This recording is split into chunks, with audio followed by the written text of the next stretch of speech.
O Senhor esteja convosco. Proclamação do Evangelho de Jesus Cristo segundo Lucas. Naquele tempo, o Senhor escolheu outros 72 discípulos e os enviou 2 a 2 na sua frente, a toda a cidade e lugar aonde ele próprio devia ir, e dizia-lhes: a messe é grande, mas os trabalhadores são poucos. Por isso, pedi ao dono da messe que mande trabalhadores para a colheita.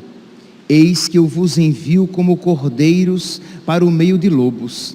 Não leveis bolsa, nem sacola, nem sandálias, e não cumprimenteis ninguém pelo caminho. Em qualquer casa em que entrardes, dizei primeiro: a paz esteja nesta casa. Se ali morar um amigo da paz, a vossa paz repousará sobre ele, senão ela voltará para vós. Permanecei naquela mesma casa, comei e bebei do que tiverem, porque o trabalhador merece o seu salário. Não passeis de casa em casa. Quando entrardes numa cidade e fordes bem recebidos, comei do que vos servirem, curai os doentes que nela houver, e dizei ao povo: o reino de Deus está próximo de vós. Palavra da salvação.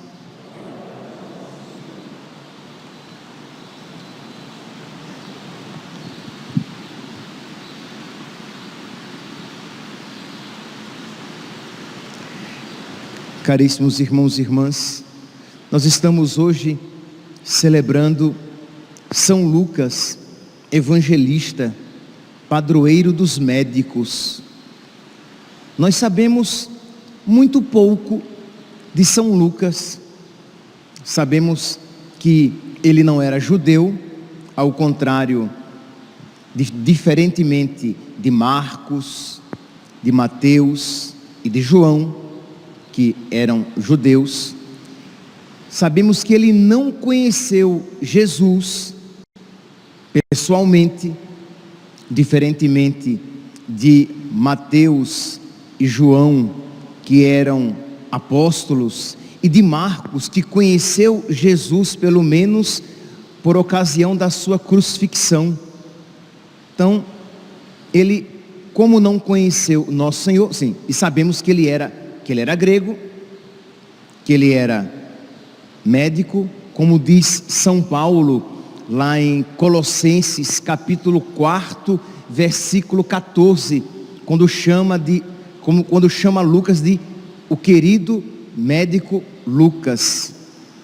Sabemos que ele era discípulo de São Paulo e que, por não conhecer nosso Senhor, por não ser judeu, por não ter tido um contato direto com Cristo, ele foi procurar nas fontes, em fontes fidedignas, para que ele pudesse escrever tanto o Evangelho como os Atos dos Apóstolos. São Jerônimo, ele diz que ele reconhece em São Lucas um agiógrafo, um escritor muito fidedigno. São Jerônimo diz assim, abre aspas: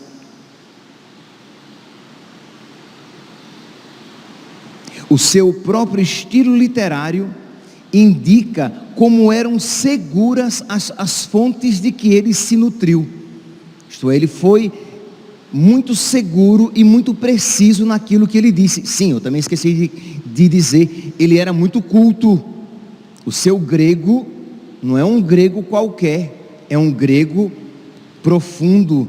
Então mostra que ele era pagão, ele era grego, ele não tinha conhecido Jesus Cristo historicamente, ele era um médico, ele era muito culto e de que ele procurou as fontes originárias. Isso ele mesmo diz no início do seu evangelho, quando ele fala que ele teve acesso às fontes originais e às testemunhas oculares. Então é por isso que ele pode relatar o evangelho da infância com tanta profundidade. Ele fala de coisas que só, por exemplo, a Virgem Maria poderia saber, porque ele teve acesso à própria Virgem Maria para escrever. É por isso que ele é considerado o evangelho mariano, porque no início, nos primeiros capítulos, ele cita com tanta frequência e tanta profundidade aqueles acontecimentos. Ele, por exemplo, é o único que cita várias parábolas, vários milagres, porque muito provavelmente, como ele não viu, como ele não estava com Jesus quando aquilo aconteceu, ele procurou aqueles próprios protagonistas daqueles milagres. Então aqui, imagine, ele se encontrou com todos aqueles que haviam recebido de Jesus aquelas curas milagrosas. Então, apenas uma pequena lista para quem tiver uma santa curiosidade. Diz aqui: graças a esse esforço e a sua correspondência às graças que recebeu, hoje podemos ler, maravilhados, as narrativas da infância de Jesus, a parábola do filho pródigo, lá em Lucas capítulo 15, versículo 11, só ele cita a parábola do filho pródigo, a do bom samaritano, Lucas capítulo 10, versículo 25, a do administrador infiel, Lucas capítulo 16, versículo 1, a do pobre Lázaro, que nós ouvimos até por esses dias, Lucas capítulo 16, versículo 19. Então, parábolas que são únicas de São Lucas. A gente até diz que Lucas, ele consegue captar detalhes que para muitos passou despercebido. Imagine, é ele que cita que quando Pedro nega Jesus, Jesus olha, e quando Pedro vê o olhar de Cristo, Pedro chora amargamente o seu pecado. Então são esses detalhes que até mesmo ajudam, devem ajudar a nossa oração pessoal, de você na sua ação de graças, de você na sua oração pessoal, pedir a Jesus que Ele misericordiosamente lance o olhar dele sobre você, para que você se arrependa dos seus pecados, para que você chore os seus pecados, para que você tenha uma contrição perfeita, porque foi aquilo que Pedro teve quando olhou Jesus, quando viu o olhar de nosso Senhor. Ele chorou amarga e profundamente os seus pecados. Então, meus irmãos, tantas graças nós poderíamos hoje, neste dia de São Lucas, nós poderíamos pedir a Deus. Poderíamos pedir a Deus a graça da contrição perfeita. Imagine aqui, meus santos, talvez, imagine, que coisa, hein? Talvez ninguém aqui nesta assembleia e aqueles que estão ouvindo tenham feito a experiência de uma contrição perfeita. Isto é, tiveram apenas atrição, isto é, um arrependimento dos pecados por medo do inferno, um arrependimento dos pecados porque você sabe que aquilo é pecado. Isso já é bom, pelo amor de Deus, mas não um arrependimento profundo, um ódio profundo ao pecado, porque ofendeu o nosso Senhor, e porque você ama muito o nosso Senhor e não quer mais ofendê-lo. Então imagine aqui esta graça a ser pedida hoje, de você se colocar diante de Deus e pela intercessão do médico São Lucas, apresentar o seu coração doente, necessitado desta graça, que é uma graça santificadora. Mas também nós podemos pedir hoje a Deus a graça de nós frutificarmos na nossa missão, de nós sermos dóceis à vontade de Deus, para que nós possamos corresponder bem às graças recebidas. Deus tinha dado inteligência a Lucas, e Lucas fez valer este dom recebido de Deus, isto é, dedicou-se, estudou, procurou a verdade, porque se ele escreveu o Evangelho e os Atos, ele teve que estudar, se dedicar, batalhar. Ele não foi preguiçoso com a sua fé, ele não foi preguiçoso na sua religiosidade. E a pergunta é, que cada um aqui se pergunte: eu estou dando o melhor de mim? Eu estou tendo vida de oração, e eu estou estudando a minha fé? Vocês sabem, meus santos, não é novidade para ninguém, que a cada dia que passa, tem se tornado mais necessária uma defesa da própria fé, de você dar razões da sua própria fé, de você explicar às pessoas porque você acredita no que você acredita. Ora, o problema é porque, como muitos são preguiçosos, não estudam a sua fé, dizem que creem porque creem simplesmente e acabou-se. E geralmente, este argumento não convence ninguém. Se São Lucas quisesse dizer simplesmente: olha, Jesus é Deus porque é Deus, Ele é o Messias porque Ele é o Messias, porque eu sinto como Messias, ele não teria se tornado esta fonte de bênçãos que se tornou para nós. Mas foi porque ele deu razões da sua fé, ele explicou porque acreditava no que acreditava, ele mostrou porque cria em Jesus Cristo, é que ele pôde também convencer a muitos. E aí vem uma outra pergunta: você tem pelo menos, olha que eu serei bem laxo, você tem pelo menos estudado a sua fé 2 vezes na semana? Tirar meia horinha, 40 minutos para ler o catecismo, né?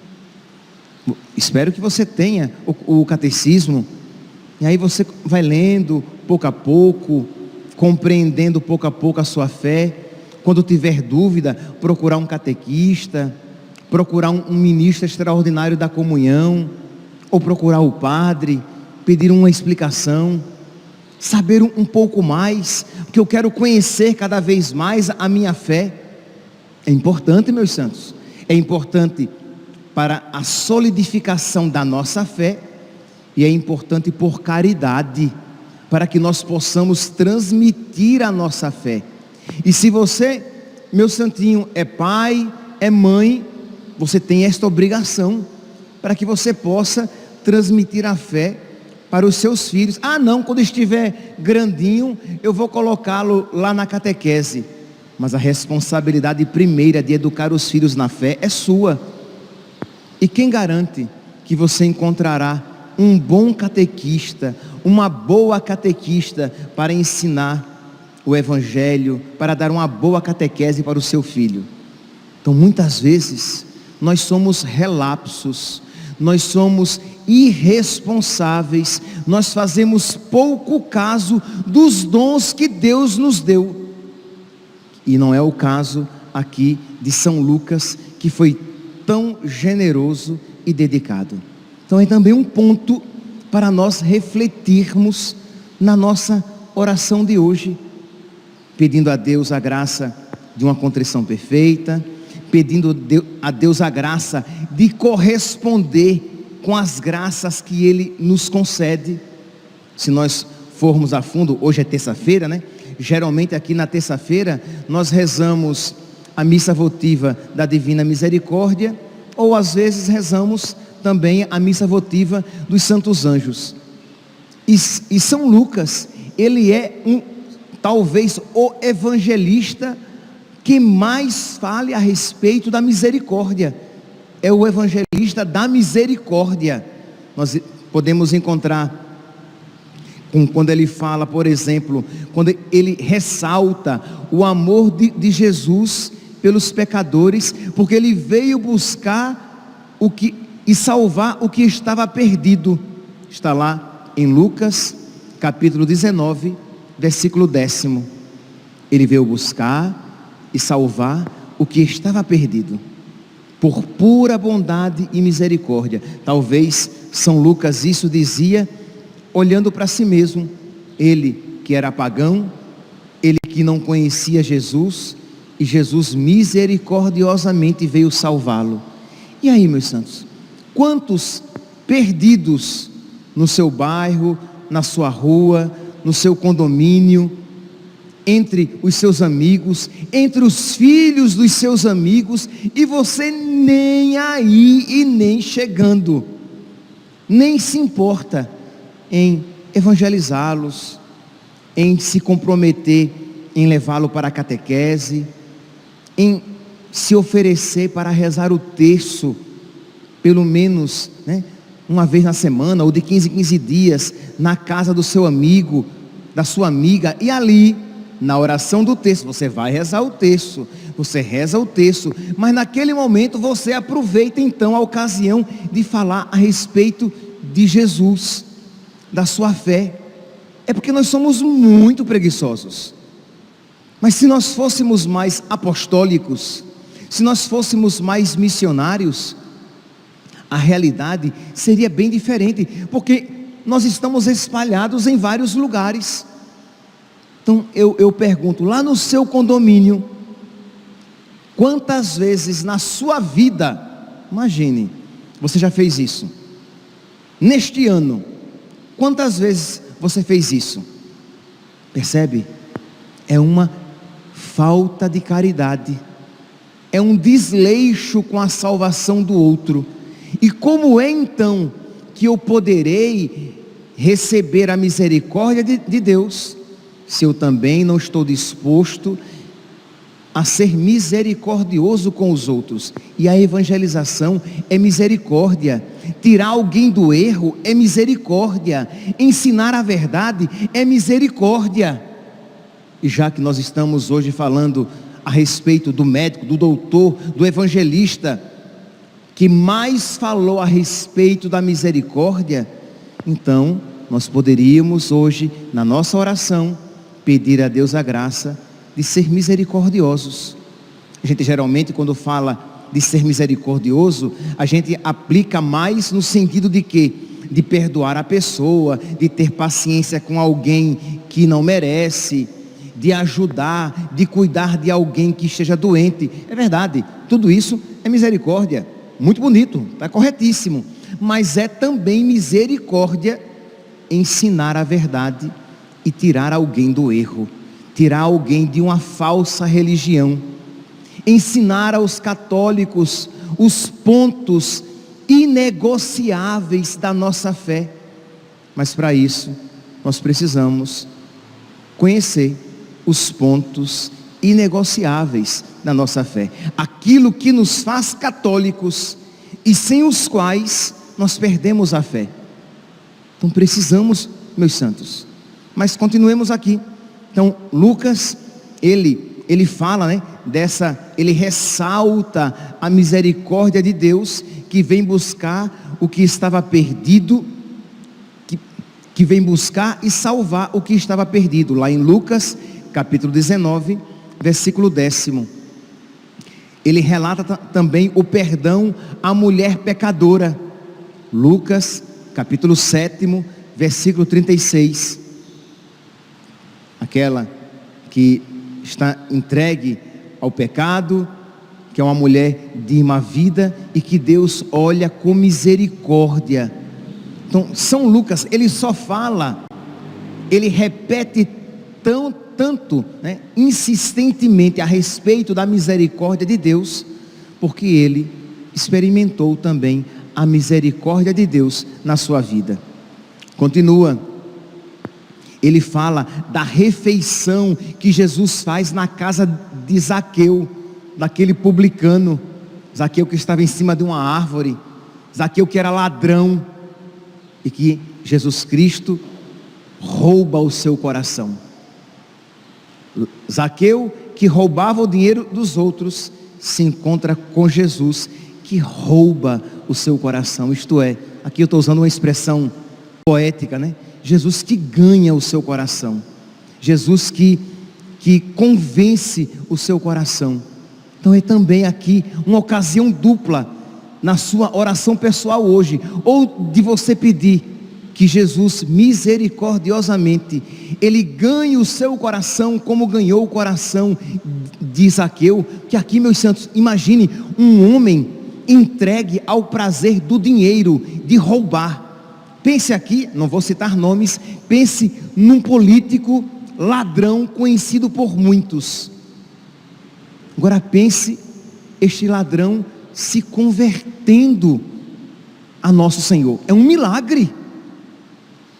Pense este ladrão dizendo: eu darei metade de tudo que eu já roubei,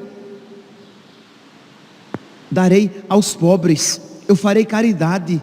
Imagine, quer dizer, o milagre, a conversão de Zaqueu foi uma conversão maravilhosa. Então você olha para você agora, tão apegado aos seus pecados, que você diz assim: mas será que eu posso ser santo? Nossa, se Zaqueu pôde se converter, você também poderá. Mas você precisa suplicar, né, recorrer a nosso Senhor, que é misericordioso, que Ele veio para buscar e salvar o que estava perdido. E o primeiro perdido é você, com esse seu coração superficial. O primeiro perdido é você, com esse seu coração medíocre e velhaco e mesquinho, que dá a Deus apenas um tiquinho de você, que não se dá totalmente e com generosidade. E aí, como você se dá pouco, Deus pode entrar pouco no seu coração e pode transformar pouco a sua vida.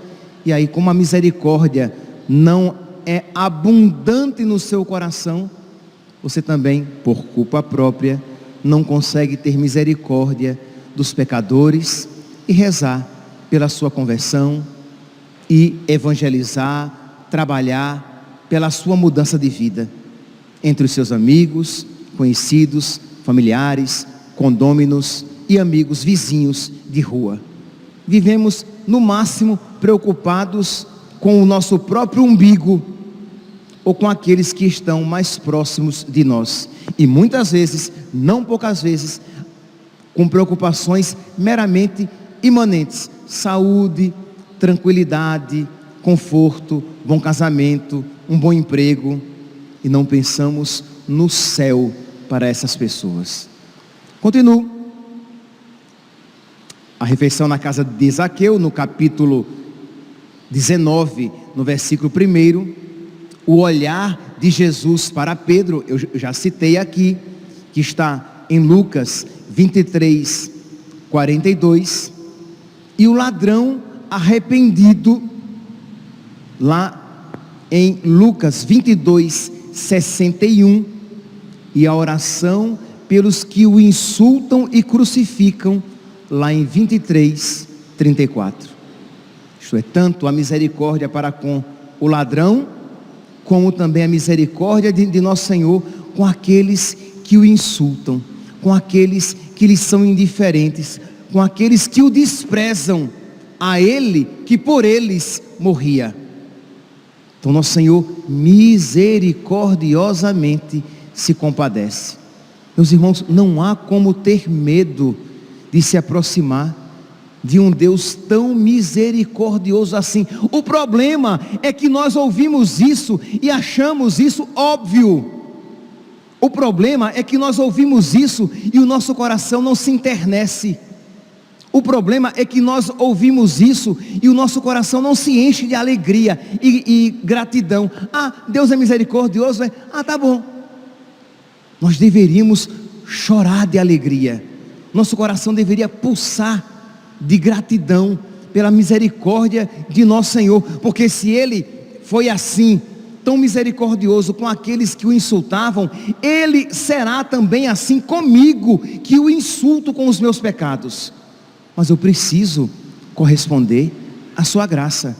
Isto é, nosso Senhor, Ele não ficará passando na minha cara os pecados que eu já cometi ou que eu tenho cometido, mas eu preciso me voltar para Ele e suplicar a sua misericórdia.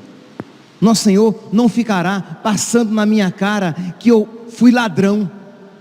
Nosso Senhor vai apenas me recompensar generosamente por um pequeno ato de retorno, que no caso do ladrão arrependido foi reconhecer o próprio pecado e a justiça de nosso Senhor. Mas nós somos preguiçosos até para intelectualmente fazer isso. Porque eu estou dizendo isso, você acompanha pelas redes sociais, vocês estão aqui na missa, e não poucos vão comungar, e nem sequer vão pensar em pedir a Deus perdão pelos próprios pecados, e em agradecer a Deus pela sua misericórdia na sua vida. Muito obrigado, Senhor, porque eu tenho sido tão insistente nos meus pecados, e o Senhor tão misericordiosamente tem me buscado. O Senhor tem me amado com tanta generosidade, e eu tenho correspondido com tanta mediocridade. Misericórdia, Senhor. Dá-me um coração que te ame de volta. Dá-me um coração, Senhor, que louve a tua misericórdia e que seja misericordioso também com os meus irmãos. Só assim a tua misericórdia será salvífica para mim. Senão, não obstante toda a misericórdia de Deus, eu me perderei por toda a eternidade, porque eu fui superficial, eu fui indiferente a todas as graças que Deus misericordiosamente tem me concedido. Então São Lucas, ele é, sem sombra de dúvidas, esse evangelista da misericórdia. Ele é este evangelista que foi à procura da verdade, que não teve preguiça, que se dedicou, que foi à procura de conhecer até mesmo aqueles, repito, os protagonistas dos milagres de nosso Senhor, que foi à procura da Virgem Maria. Diz o Papa João Paulo I, ele escreve palavras do Papa João Paulo I, abre aspas: és o único, é como se ele estivesse conversando com São Lucas, és o único que nos oferece um relato do nascimento e infância de Cristo. O único. Vocês não vão encontrar isso em Mateus, nem em Marcos, nem em João. És o único que ofereces um relato do nascimento e infância de Cristo, cuja leitura escutamos sempre com renovada emoção no Natal. Há, sobretudo, uma frase que me chama a atenção. Qual é a frase que chamava a atenção do Papa João Paulo I? Abre aspas para a afirmação de Lucas: e o enfaixaram e o reclinaram numa manjedoura. É por isso que nós temos os presépios. Se Lucas não tivesse ido atrás, nós não saberíamos que Jesus Cristo tinha sido deitado num presépio, deitado num coxo, deitado numa manjedoura.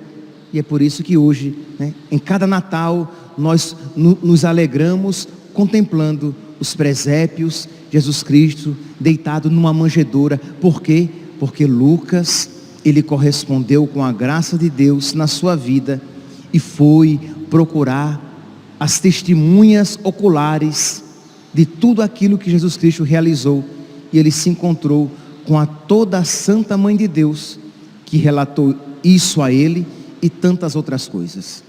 Meus irmãos, peçamos a Deus. Cada um aqui sabe os dons que tem. Eu sei que você vai dizer: ah, padre, mas eu tenho esses compromissos, eu tenho essas responsabilidades. Todos nós temos responsabilidades, mas se nós não nos esforçarmos por fazermos um pouco a mais, ficaremos sempre presos nas coisas imediatas do nosso dia a dia, e nós não progrediremos no conhecimento da verdade, no conhecimento de nosso Senhor e no aprofundamento da nossa apostolicidade. Nós precisamos ser apostólicos. Tudo isso que São Lucas fez, que ele escreve ao seu amado Teófilo, foi movido por caridade, para que pelo menos um outro, porque é uma grande discussão se esse Teófilo era uma pessoa ou se é todo amigo de Deus. O nome Teófilo, Theos, Philos, amigo de Deus. Então pode significar uma pessoa ou pode significar a todo amigo de Deus. Então ele escreveu um evangelho ou para uma pessoa ou para todo aquele que quisesse ser amigo de Deus. Foi caridade, foi misericórdia. Então peçamos a Deus que haja, que arda nos nossos corações misericórdia, caridade, para que nós nos empenhemos e façamos algo mais para que outras pessoas também conheçam Jesus Cristo, o amem e o adorem. Louvado seja nosso Senhor Jesus Cristo, para sempre seja louvado.